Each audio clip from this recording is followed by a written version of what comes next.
Persepuluhan. Sebuah kata yang, jujur aja, bisa bikin suasana jadi beda. Di satu sisi, ada yang langsung semangat. Ini bukti ketaatan, jalan menuju berkat. Tapi di sisi lain, mungkin ada juga yang langsung, ngerasa cemas. Rasanya kok kayak gema dari hukum di masa lalu, sebuah beban yang nggak klop sama semangat anugerah. Nah, kali ini kita akan coba bongkar topik ini sama-sama, sampai ke akarnya. Tujuannya bukan buat cari-cari pembenaran ya, tapi buat menemukan kebenaran yang benar-benar bikin kita merdeka waktu memberi. Oke, sekarang kita coba jujur sama diri sendiri. Pernah nggak sih ngerasain ada yang ganjil di hati? Di satu sisi, kita dengar pengajaran yang tulus soal tanggung jawab kita menopang pekerjaan Tuhan. Tapi di sisi lain, sering banget kan nyelip perasaan bersalah, bingung, atau bahkan kayak ada tekanan halus gitu. Pertanyaannya, emang harus begini ya? Injil yang katanya membebaskan kita, kok malah bikin kita jadi terpaksa dalam urusan memberi? Ini nih, pertanyaan inti yang akan coba kita urai bareng-bareng. Biar kita nggak tersesat di tengah diskusi yang rumit ini, kita butuh semacam peta perjalanan.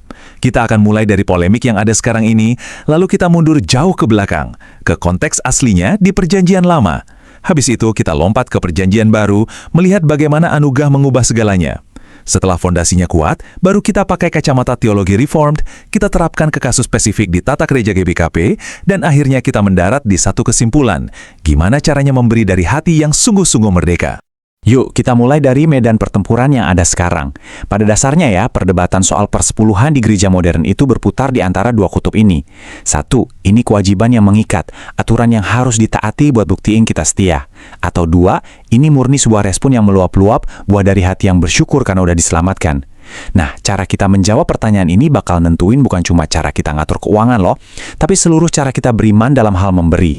Coba deh kita bayangkan, dua pandangan ini menciptakan dua atmosfer rohani yang beda banget. Di satu sisi, kalau dasarnya hukum, fokusnya pasti ke angka, ke persentase. Ini risikonya menciptakan budaya takut, budaya merasa bersalah, dan yang lebih bahaya, bisa-bisa hubungan kita sama Tuhan jadi transaksional. Kita jadi mikir, aku udah kasih 10%, jadi Tuhan berutang berkat sama aku. Beda banget kan sama yang satu lagi? Kalau dasarnya anugerah, fokusnya itu ke hati. Ini menumbuhkan sukacita dan kebebasan. Memberi itu jadi sebuah kehormatan, bukan utang yang harus dilunasi. Nah, untuk ngerti persepuluhan dengan benar, kita nggak bisa mulai dari gereja abad ke-21. Kita harus jalan-jalan lintas waktu, kembali ke akarnya, ke dunia Perjanjian Lama. Disinilah banyak banget kesalahpahaman terjadi. Kita sering banget ambil satu ayat, cabut dari konteks sejarah dan budayanya, terus kita tempel begitu aja di zaman sekarang. Ini pendekatan yang bahaya banget. Yuk kita lihat gimana sih persepuluhan itu di konteks aslinya. Oke, kita langsung aja ya, kita hancurkan mitos yang paling umum. Anggapan bahwa persepuluhan di Perjanjian Lama itu cuma persembahan 10% ke Tuhan, itu penyederhanaan yang kelewatan. Kenyataannya, sistem di Israel kuno itu jauh lebih rumit dan lebih berat dari itu. Ternyata, ada beberapa lapis persepuluhan di Israel kuno. Pertama, ada persepuluhan reguler buat menopang para imam Lewi yang nggak punya tanah. Anggap aja ini semacam pajak profesi. Kedua, ada lagi persepuluhan perayaan, di mana mereka sisihkan 1/10 lagi buat dibawa dan dinikmati pas perayaan keagamaan di Yerusalem. Dan yang sering kita lupa, setiap 3 tahun ada persepuluhan sosial, semacam jaring pengaman buat bantu janda, anak yatim, dan pendatang. Kalau dihitung-hitung semua, ini bukan 10%, tapi totalnya bisa mendekati 23,3% setiap tahun. Jadi, ini dia kuncinya. Persepuluhan Israel itu bukan persembahan gereja kayak yang kita kenal sekarang. Itu adalah sistem pajak negara, sistem kesejahteraan sosial, dan dana operasional keagamaan yang digabung jadi satu dalam negara teokrasi.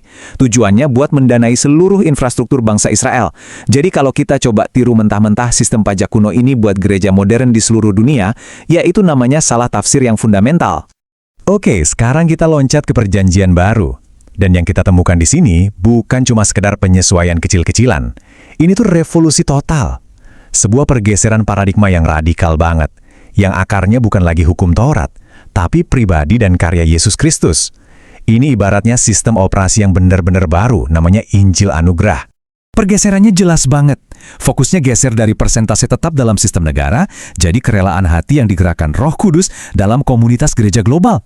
Motivasinya juga berubah total.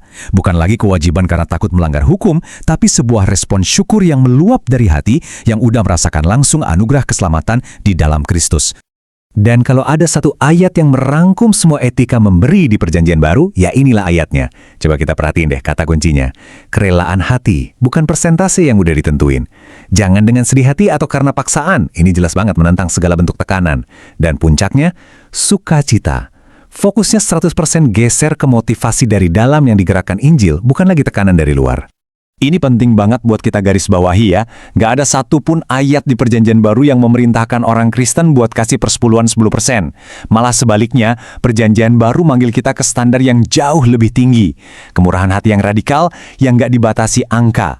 Prinsipnya bergeser dari yang tadinya berapa minimal yang harus saya kasih supaya taat. Jadi, melihat kemurahan Tuhan yang nggak terbatas buat saya, masa sih saya hitung-hitungan?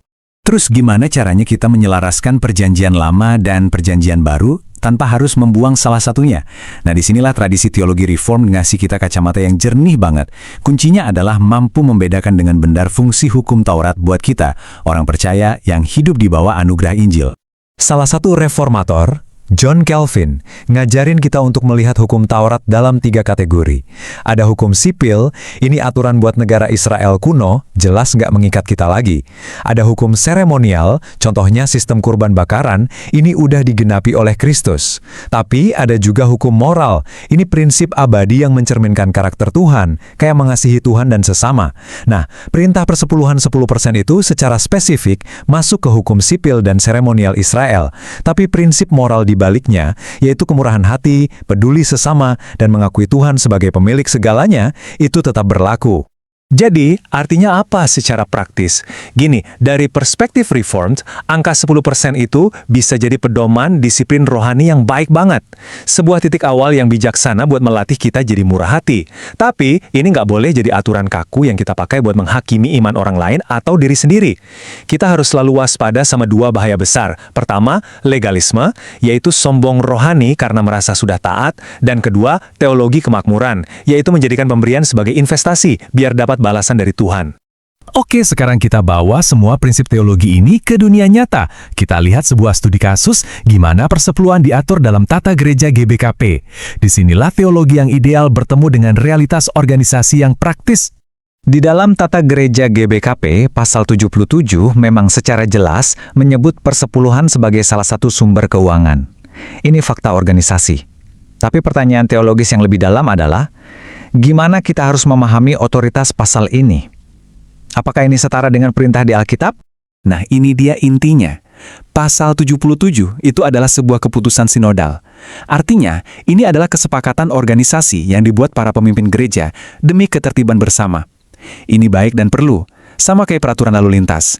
Peraturan itu penting buat ketertiban, tapi kan bukan hukum moral universal dari Tuhan. Jadi membedakan mana kebijakan praktis gereja dan mana perintah Alkitab yang mutlak itu penting banget buat kesehatan rohani kita. Kalau kita gagal membedakan ini, risikonya serius. Kita bisa mulai menganggap aturan gereja sama sucinya dengan Alkitab. Ini bisa, sengaja atau tidak, dipakai untuk menciptakan tekanan moral atau rasa bersalah. Fokus gereja pun bisa pelan-pelan bergeser dari pemberitaan Injil yang memerdekakan, jadi cuma sekedar menjaga stabilitas institusi. Dan yang paling parah, kita bisa jatuh ke dalam kesalahan fatal dengan menjadikan ketaatan finansial sebagai ukuran iman seseorang.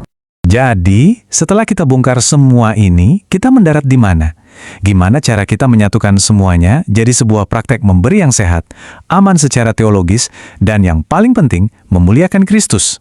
Yuk kita simpulkan perjalanan kita. Pertama, dan ini fondasinya, kita harus buang jauh-jauh pikiran bahwa memberi itu adalah transaksi. Kita nggak memberi untuk dapat sesuatu dari Tuhan. Kita nggak setor uang biar Tuhan berkati bisnis kita, sembuhin penyakit kita, atau lulusin anak kita. Tuhan itu bukan mesin penjual otomatis spiritual. Sebaliknya, memberi itu adalah tindakan penyembahan. Ini adalah respons syukur yang meluap dari hati yang benar-benar ngerti betapa besarnya anugerah yang udah kita terima di dalam Kristus. Kita memberi bukan supaya diselamatkan, tapi karena kita sudah diselamatkan. Pemberian kita nggak mengubah status kita di hadapan Tuhan. Justru status kita yang sudah diubah oleh anugerah itulah yang menggerakkan kita untuk memberi. Pada akhirnya, Injil itu nggak terlalu tertarik sama 10% dari pendapatan kita. Injil itu mau 100% dari hidup kita. Tujuannya bukan cuma sisihkan sebagian kecil buat Tuhan terus 90% sisanya kita pakai semau kita. Tujuannya adalah menyerahkan seluruh hidup kita, waktu, talenta, harta di bawah ketuhanan Yesus Kristus. Memberi uang itu cuma salah satu ekspresi dari penyerahan total ini. Jadi, mari kita tutup dengan memutar balik cara kita berpikir. Selama ini kita mungkin bertanya, berapa sih yang Tuhan minta dari saya? Itu pertanyaan yang akarnya dari hukum Taurat. Pertanyaan Injil, pertanyaan anugerah itu beda banget. Pertanyaannya adalah, melihat semua yang sudah Tuhan berikan buat saya di dalam Kristus, berapa banyak yang bisa saya berikan kembali dengan sukacita?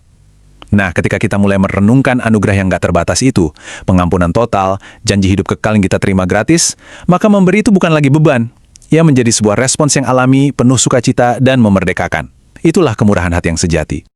Kasih-Mu tiada batas, melebihi langit yang luas. Anugerah-Mu tak berkesudahan.